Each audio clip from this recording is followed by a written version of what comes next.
Hello, नमस्कार। आज हम बात करेंगे मोरेपन लेप कंपनी के स्टॉक्स के बारे में। कल भी हमने इस स्टॉक्स के ऊपर वीडियो बनाया था और गिरावट की वजह चार्ट के बेसिस पर हमने आपको अच्छे से एक्सप्लेन की थी और उसके बाद स्टॉक्स के एक के बाद एक सपोर्ट लेवल की बात की थी और स्टॉक्स अभी तक हमारा जो है रुकने का नाम नहीं ले रहा है। ऑलरेडी मैंने चार्ट के बेसिस पर लेवल्स ड्रॉ करके रखे हुए थे और पिछले वीडियो में हमने कहा था कि स्टॉक्स के सारे हाई और लो इंपॉर्टेंट होते हैं तो उनको मार्क करके जरूर चलना चाहिए। अब अगर आप यहाँ पर देखेंगे तो स्टॉक्स के पुराना जो हाई था वो और यहाँ पर ये दोनों ही मैंने मार्क किया। उसके बाद यहाँ पर तीसरा वाला हाई मार्क किया जो कि आपको अच्छे से दिखाई दे रहा होगा। ये थोड़ा सा पुराना है 2021 के आसपास का। ये लेवल यहाँ पर सपोर्ट का काम हमें करते हुए दिखाई दे सकता है। अब अगर आप देखेंगे कि स्टॉक्स में गिरावट क्यों हुई है, स्टॉक्स में जब एक के बाद एक हाई और इन्वर्टेड हैमर कैंडल जब टॉप पर बने तो गिरावट आई। जैसे कि यहाँ पर बनी हुई थी, गिरावट आई। यहाँ पर बनी थी, गिरावट आई। जब स्टॉक्स एक के बाद एक हाई बना रहा था, जैसे यहाँ पर लो बनाया, फिर स्टॉक्स ने ऊपर लो बनाया, फिर स्टॉक्स ने ऊपर लो बनाया, फिर और ऊपर लो बनाया, फिर स्टॉक्स ने यहाँ पर लो बनाया, फिर यहाँ पे। अब ये स्टॉक्स का लास्ट का लो था और ये स्टॉक्स का लास्ट का हाई था।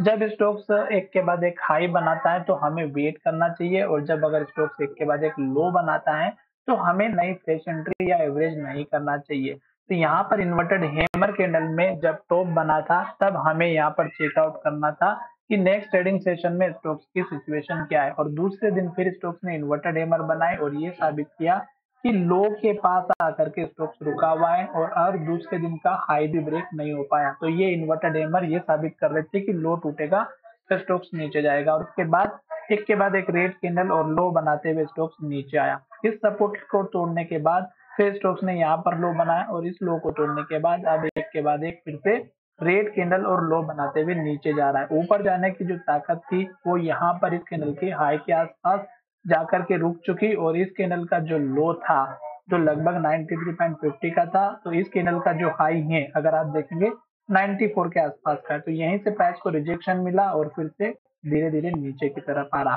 अब आपको क्या करना चाहिए, स्टॉक्स में गिरावट चल रही है, लो बन रहा है और रेड कैंडल बन रही है, तब तक स्टॉक से दूरी बना के रखना है। सपोर्ट लेवल मैंने आपको इस कैंडल का हाई ऑलरेडी बता के रखा हुआ था जो लगभग 71.84 का है। तो 71.90-80 के आसपास का मेजर सपोर्ट लेवल रहेगा। दूसरा सपोर्ट लेवल बनेगा इस कैंडल के हाई का जो 62-63 रुपए के आसपास का है।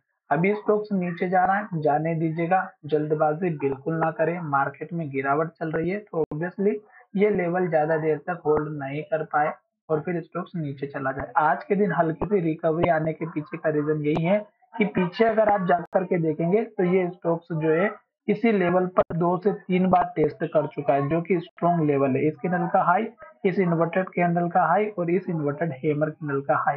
तो इसलिए थोड़ा सा 71-72 का लेवल इंपॉर्टेंट है। तो हो सकता है कि एक दो दिन इस लेवल पर ट्रेडिंग हो पर हमें जल्दबाजी नहीं करनी है। मार्केट गिरावट में है, स्टॉक्स भी नीचे की तरफ जा रहा है तो ऑब्वियसली हमें स्टॉक्स में जो है वेट करना चाहिए, जल्दबाजी नहीं करना है।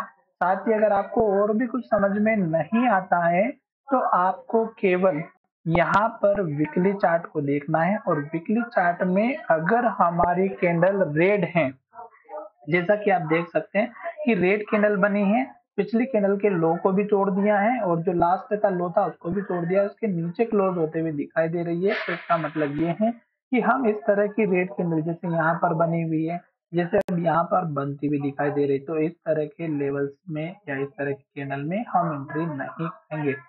अच्छा वीडियो लगाओ तो चैनल को सब्सक्राइब करें, दोस्तों के साथ शेयर करना ना भूलें।